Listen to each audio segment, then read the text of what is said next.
Good morning. Today we're going to work on finding the distance between two ordered pairs. We're going to start off doing it easy and looking at it with a coordinate plane behind it. And I'm sure that from everything we've done in the past, you're going to remember exactly how to find the ordered pair for a point on a coordinate plane. So let's get started. For point A, I'm going to start at my origin, and my coordinates are 2, 3. And for B, it would be 8, 3. So now that I have those, I need to find the distance between A and B. And I could simply do that by just counting 1, 2, 3, 4, 5, 6. That makes it pretty easy. But we need to take a look here at my ordered pairs. And you notice that the 3 is the same. Those are the Y coordinates. We're going to ignore those, okay? But we're going to look at 8 and 2. And if I took the absolute value of 8 minus the absolute value of 2, I get 6. When my points are in the same quadrant, both A and B are in quadrant 1, then I can subtract the ordered pairs. And I can tell that they're in the same quadrant of the coordinate plane because neither one of them are different from each other. These are both positive integers. 8 and 2 are both positive integers. So they're in the same quadrant. Let's try another one. Here I have A and B. A is at -8, 5, and B is at -4, 5. Again, I'm going to ignore this one because the 5s are the same. -8 and -4 are different, and that's what they're both negative, so they're in the same quadrant, and I can see that visually over here. So if I wanted to, I could start by counting, and I can see that there are 4 units between, or I could take the absolute value of -8 minus the absolute value of 4, and I get the answer 4. When the coordinate points on the coordinate plane are in the same quadrant, all I need to do is subtract. That's pretty easy. Let's see if this always works. If they're in the same quadrant, will I always subtract? First, I'm going to find my coordinates for A and B. I have -4, -4 for A, and -1, -4 for B. This is the same, so I X it out. I don't need it. I'm going to subtract the absolute value of 4 minus the absolute value of -1, and I get 4. Or 3. The absolute value of -4 minus the absolute value of -1 is 3. And I can simply count to check myself. 1, 2, 3. Perfect. Let's try one more. Here I have A at 10, -4, and B at 10, -9. So there are my coordinates. I'm going to cross off this X because it's the same, and I'm going to subtract the absolute value of 9 minus the absolute value of 4. Notice that I put the 9 first because it has the largest absolute value. So the absolute value of 9 is 9 minus the absolute value of -4 is 5. And if I count 1, 2, 3, 4, 5, I get the same thing. So when my points are in the same quadrant, these were in quadrant 4, I subtract. Same, subtract. That might help me remember it. But what happens if the ordered pairs are in different quadrants? What do you think I'll do with my ordered pairs then? Here I have A at 10, 3, and B at 10, -9. And I can see that this is in quadrant 1 and this is in quadrant 4. So I look at my ordered pairs. I'm going to cross off the ones that are the same. In this case, it was the X. And the absolute value of -9 and the absolute value of 3 are the numbers that I'm going to be working with. Do you think I want to subtract them? Because that would give me an answer of 6. And if I count 1, 2, 3, 4, 5, 6, 7, 8, 9, 10, 11, 12, well, if I subtract, I'm going to get 6. That's not the same as 12. Instead, I want to add. The absolute value of 9 plus the absolute value of 3 is 12. So when my points are in different quadrants, and I can tell they're different because this is a negative, this is a positive, they're different quadrants, add them.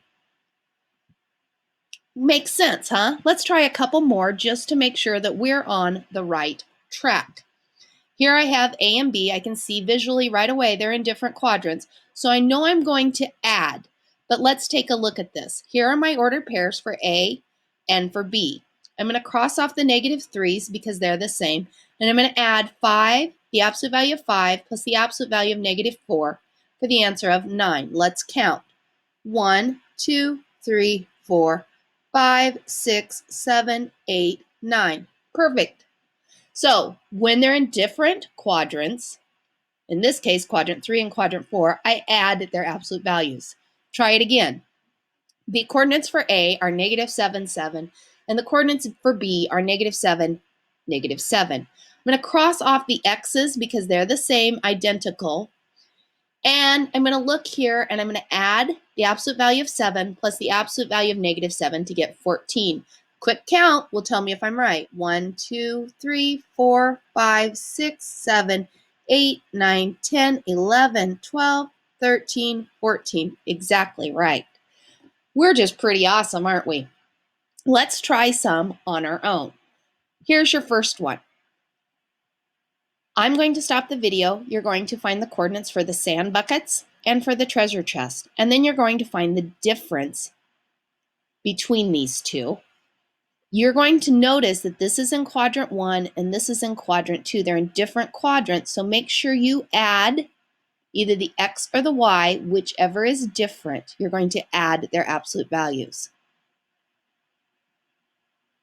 Great. Now that you put in your answers, we're going to see that you would have had 8, 5, and negative 10, 5. So I would have been working with 8 and negative 10, and I would have added their absolute values. The absolute value of negative 10 plus the absolute value of 8 is 18. Hopefully that's what you got for your answer too. Let's try one more.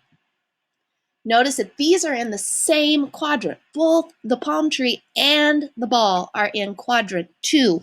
So when they're in the same quadrant, I'm going to subtract the either X or Y that is different. Go ahead and get your answer figured out. All right, you would have noticed that the palm tree is at negative 3, 7, and the ball is at negative 16, 7. So I would have been using negative 3 and negative 16, and I remember that I subtract since they're in the same quadrant, and I can tell that because negative 3 and negative 16 are both negative. So 16, the absolute value of negative 16 minus the absolute value of negative 3, you should have gotten an answer of 13. Once more, Team Awesome, you are doing a great job. How about we try some without the coordinate plane? Here we go. I have the coordinates of 2, negative 3, and 7, negative 3. You can use these steps to follow and get your answer. Don't forget, if the ones that are different have the same sign, subtract. If they don't have the same sign, add. Okay, you would have crossed off negative 3 and negative 3. You would have been working with 2 and 7, and 2 and 7 have the same sign. Now, I'm going to subtract the absolute value of, and we're going to start with 7, the absolute value of 7 minus the absolute value of 2. You should have gotten the answer 5. Let's try one more. Here I have negative 5, 0, and negative 5, negative 9. And I can see right away which ones I need to cross off. I notice that there's no sign here and a negative here.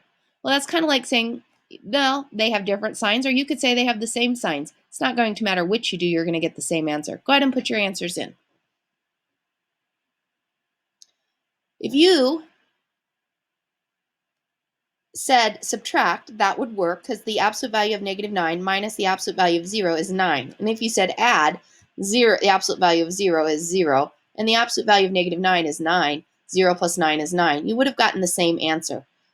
All right, now take a look at these 3 sets of ordered pairs.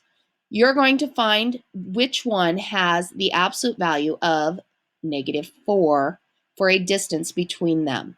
So go ahead, take a look at it. And remember that they're saying that this is the absolute value of negative 4, so that means an answer of 4.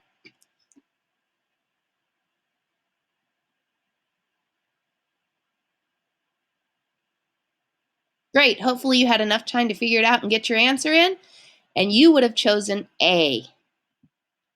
High five, you've made it through this, and it wasn't too bad, was it? Now you're going to do some work on your own. Great job today.